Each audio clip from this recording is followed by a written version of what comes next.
Assalamualaikum warahmatullahi wabarakatuh. Kali ini saya akan membagikan suatu usaha yang cocok untuk bagi orang yang maksudnya low budget, dan usaha ini juga cocok untuk di kala pandemi karena dia hanya kita di rumah saja, serta tidak perlu perhatian lebih yang kita berikan kepada usaha ini.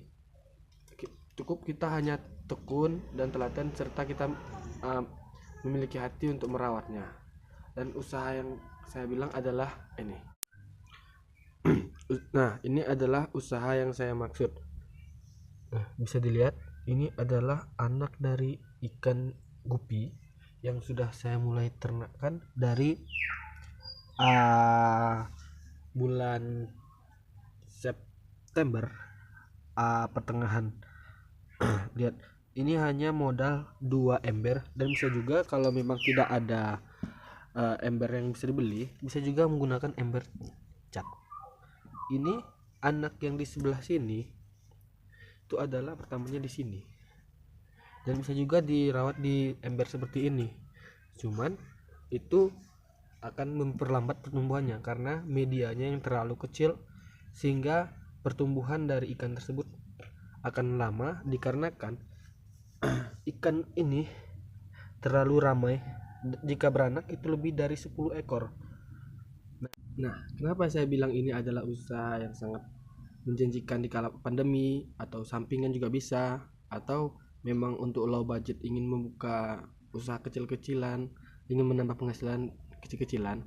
Kenapa saya bilang ini sangat bagus? Karena ini hanya membutuhkan waktu kita sedikit, hanya untuk memberikan makanan, memberikan dia mengganti air, dan memiliki tempat yang space yang kecil untuk membudidayakannya.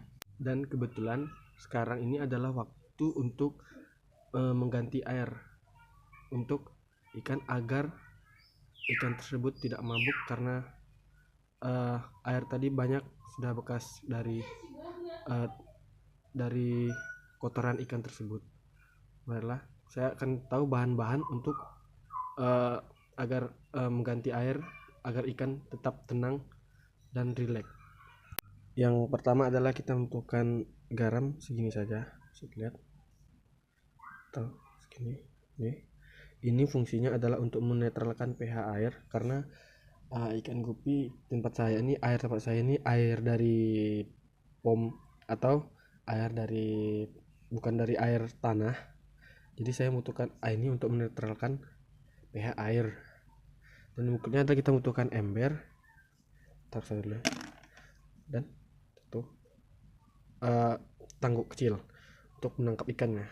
Garam tadi ditaruh di dalam ember, lalu kita masukkan air. Airnya tidak usah banyak-banyak, sekitar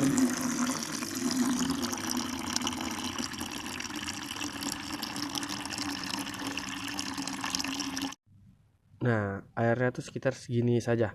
Bisa dilihat ini hanya segini air, segini kedalaman air. Dan yang garam tadi kan kita coba cek di bawah apakah masih ada. Kalau masih ada seperti ini, itu garamnya diginikan saja.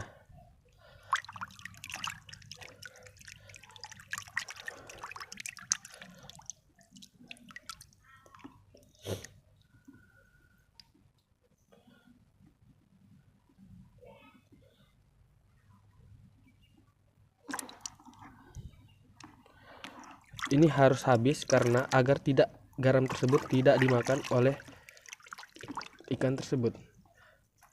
Jadi kita tunggu air ini reda agar tidak muter-muter air, jadi pusing, ikan jadi pusing, seperti air obok-obok, airnya diobok, ikan pada pusing jadi mabok. Nah, kita tunggu aja ya, airnya jadi tenang, baru kita masukkan ikan ke dalam ember. Oke, karena airnya sudah tenang, barulah kita pindahkan ikannya dari tempat yang kotor tadi ke sini.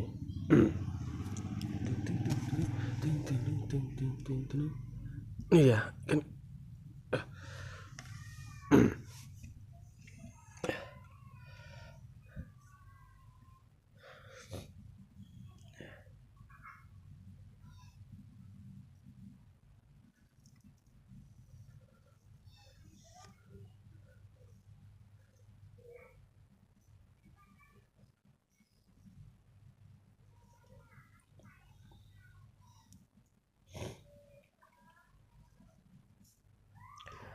Oke, satu lagi.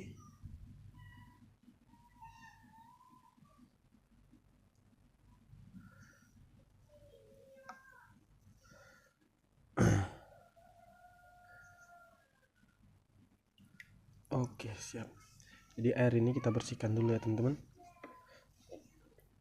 Kita buang saja.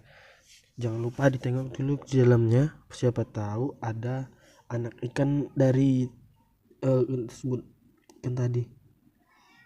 Sepertinya tidak ada. Udah, saya buang dulu ya. Oke, karena airnya sudah dibersihkan dan garam tadi sudah dimasukkan, dan saya isi air gini dalam ini. Kenapa saya tidak isi penuh atau tidak seperempat, tidak tinggalkan seperempat saja, karena saya menggunakan media outdoor di luar rumah, sehingga ini nih jangan isi penuh karena takutnya hujan nanti dia mengisi air lagi dan airnya mulai penuh. Kenapa saya biarkan? Kenapa saya media outdoor? Karena agar ikan itu seperti alami di alamnya. Nah, marilah kita masukkan ikannya lagi kembali ke dalam tempatnya. Tidak apa-apa, karena kenapa saya berani menggunakan kayak gini, melakukan seperti ini, karena saya sudah pernah melakukannya dan ikan saya alhamdulillah masih hidup sampai sekarang. Kita pertama masukkan adalah jantannya. Ini adalah jantannya teman-teman. Ekornya sobek karena habis berkawin, kalau tidak salah habis kawin ya, makanya taruh sini. Saya tidak tahu kenapa bisa sobek ekornya, tapi yang pasti hari itu dia bertarung dengan betinanya, dan betina ada yang cotok, tahu, seperti ikan cupang saja. Berikutnya adalah betinanya. Oke, ini betinanya teman, badannya lebih besar dan gendut. Nah, oke, sip, kita masukkan. Oke, dan jangan lupa setelah kita memberikan ini, agar ikan itu seperti ada alamnya, kita letakkan tumbuhan.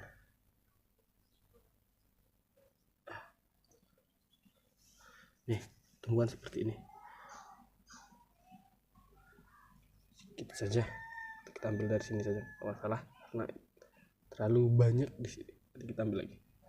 Nah, oke, sedikit saja karena nanti dia akan tumbuh seiring dengan jalannya waktu. Oke, sip. Nah, saya tadi menggunakan ini sunlight, air sunlight untuk membersihkan itunya, tempatnya. Dan cukup info buat teman-teman, ini ikannya baru 1 hari, jadi saya belum memberi makannya. Dan kalau yang ini sudah sekitaran 5 hari kita bisa bilang. Itu yang besar nggak tahu, itu kayaknya masuk dari tempat lain. Dan ini adalah yang kecil tuh, bisa dilihat teman-teman tuh, itu umur 1 minggu atau nggak sampai 1 minggu sih, baru 5 hari. Oke, sekian dulu dari saya. Itu adalah usaha yang cocok dibuat untuk iseng-iseng atau kita sampingan, bisa juga, atau di kala pandemi gitu, kita karena di rumah saja gitu ya kan. Saya pun melakukan itu karena saya sudah pernah buat beginian. Maksudnya saya sudah pernah ternak ini, jadi kenapa saya taruh ember, saya pindahkan, lalu saya bersihkan, dan terus saya pindahkan lagi ke ember yang awal. Itu saya pernah buat itu dan masih hidup. Jadi ikan tersebut tidak mati walaupun dia agak stres, dan saya pun taruh seperti tadi yang ada tanaman itu, saya taruh garam sedikit itu untuk menghilangkan stresnya, agar dia sebagai pulih, dan saya taruh di tempat yang tenang agar dia stresnya hilang. Dan insya Allah itu beberapa hari ke depan dia sudah mau makan seperti normal kembali. Sekian dari saya. Assalamualaikum warahmatullahi wabarakatuh.